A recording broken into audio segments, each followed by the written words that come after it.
Alrighty, so my learning centers are going to be focused on counting to 100. The standard that we're going to be focusing on is working towards counting to 120. That's the first, and this is for a first grade classroom. I look at the kindergarten standards and they can count to 100 in kindergarten, but in first grade they could start from any number and get to 100. And I believe that once they are strong counters of 100, they'll be able to get to 120. Before I start talking about my centers,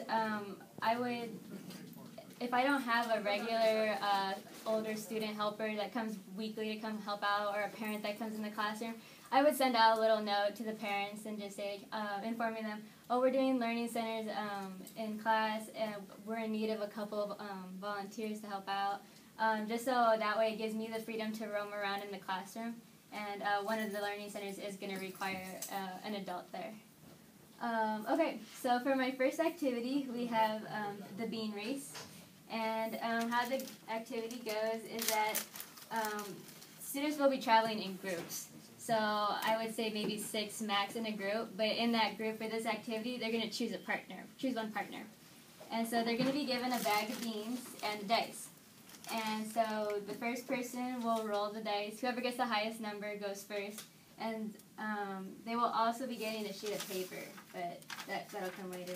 But first they'll roll the dice, and whatever the dice lands on, how many dots there are, will be the amount of beans that they pick up. So, like, let's say I rolled like a 6. So then I would get 6 beans out and put them to the side. And then the next person would go, and maybe they got 4, and they would draw 4. And so whoever gets to 100 first wins. And so along the way, that's going to require them to kind of remember how many beans they have, so they don't have to go and count all those beans. So in the end, on their piece of paper that I'm going to give them, it's going to be blank, but this is just for you to see. On the first line, they're going to put who won the bean race, and they're going to put the strategy or something that they use to help them keep track of the beans. And so how I keep track of this, I'm going to tell them when they're done and everyone in their group is done to raise their hand, and have myself or one of the volunteers will come and look over their work and stamp it. So they'll get a stamp, and then when they're done, it goes in the mission accomplished box. And so then also, for their keeping, they'll keep this at their desk. Like during the week, I have 100 adventures, like little book. And so this one's the bean race. So it says bean race, and I'll just give them a stamp. So that way they know that center was done, and they have like 4 more. Also, some of them won't be starting at the bean race, so they can say like, oh, well, I still have this one to go back to. So that was the first activity. The second activity is called Worm Bits. For this activity, students will be given like a little bag.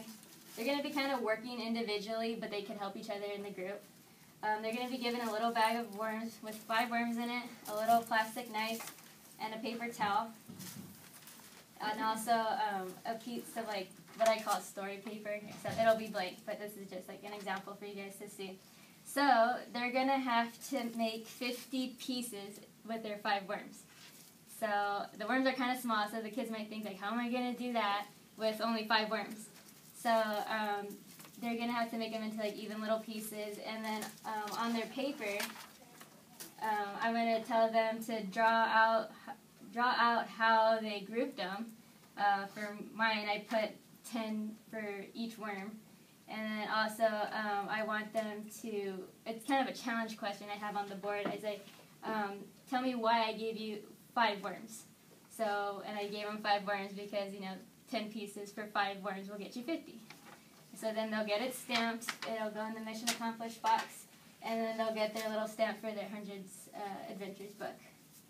I think that was all for that one. And then over here, well, I guess I'll say over here. For the number experts, they're going to be choosing a partner, and each group will get a bag of flashcards and a blank piece of paper. And how this game works is that these aren't just ordinary flashcards. They're going to be seeing if they are experts at identifying the number. So the person who's getting tested to see which number it is will get a flashcard with the numeral on it, and then the word is on the back for the other person to see. So the person has to be able to say, like, what number this is. This is 93. And so if the student is stuck, what they could do is pull out the little paper that's inside, and inside there's 9 tens and 3 ones. So they can count the tens and the ones to be able to figure it out. And so if they get it right, for each one that they get right, I'm telling them to tally each one that they get right. So they'll go back and forth, and then in the end I want them to write how many they got. So that'll get a stamp. It'll go in the Mission Accomplished box, and they'll also get the stamp in their 100 Adventures book. My fourth activity is M&M art. The students will get a bag of M&Ms, a paper towel, and a piece of story paper and crayons.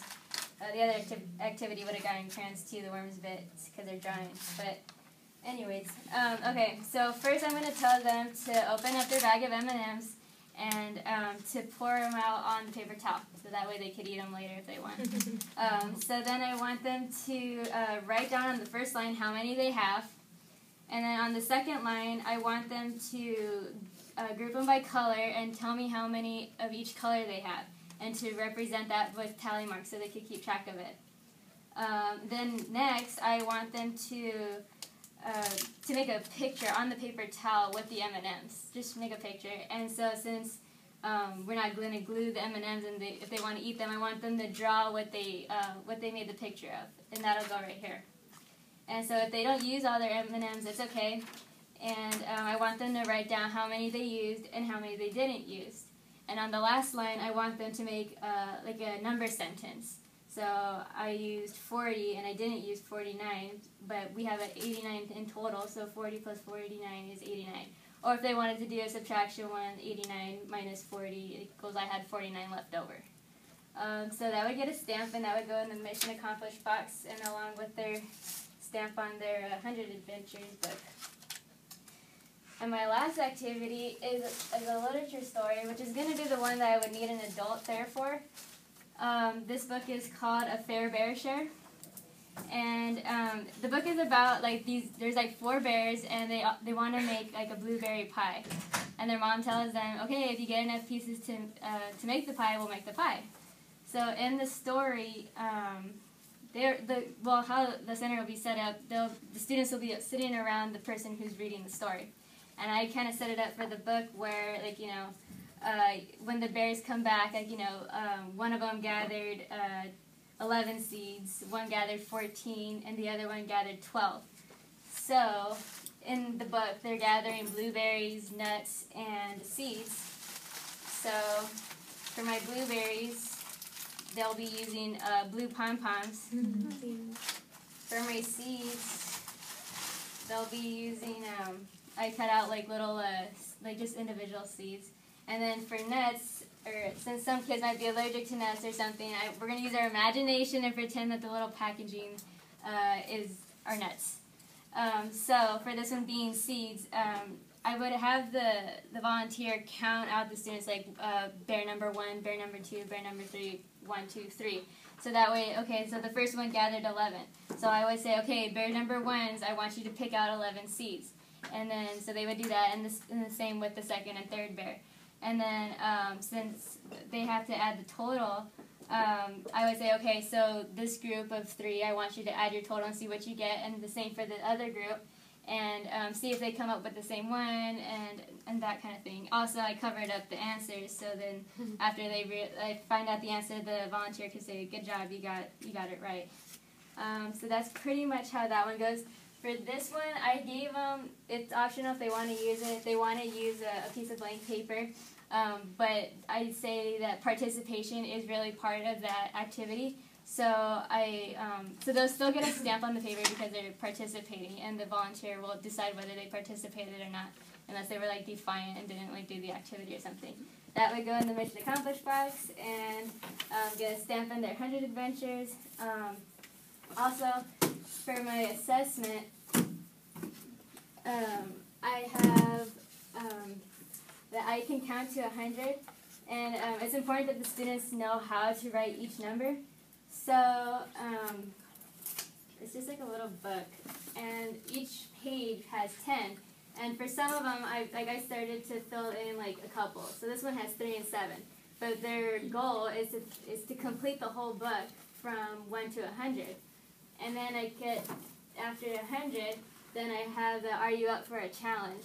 And so since they should be seeing some patterns through the activities to be able to continue to count past 100. And so I kind of give like a brief little introduction, it's how after 100, all the numbers are going to have a 1, of course, until you get to 200. So I just talk about that, and I kind of continue the same way. 101, 108 are there, and they have to fill in the rest of them there. At all the centers, they're going to have a hundreds chart, so they can kind of see if they get stuck, if they lose their spot or something. And yeah, and that's it.